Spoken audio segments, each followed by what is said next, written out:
Benim derdimin dermanı yoktur ey yar. Kalbim paramparça olup çoktan. Ne olar derdimi çoxaltma yarım. Sensizlik onsuz mənə əbədi dərddir. Benim derdimin dermanı sen ey yar. Sen gittiğin zaman dermanım bitti. Senle geçen o hoş zamanlar senden sonra bir hayal oldu. Benim derdimin dermanı sen ey yar. Sensizlik onsuz mənə əbədi dərdir. Benim derdimin dermanı sen ey yar.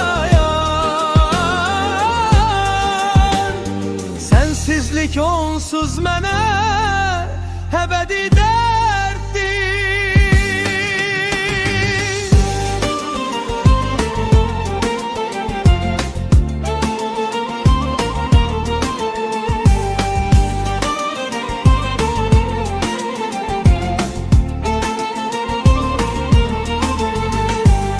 Her gün hayal ettiğim o anlar elimden uçtu gitti.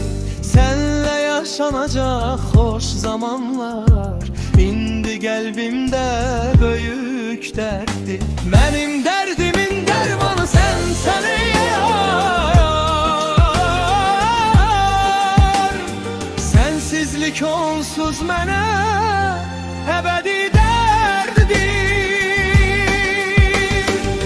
Her başlangıcın bir sonu var. Benim sonum senle başladı yar. Her şey zamanında güzeldi. Gitmisense gelme geri yar.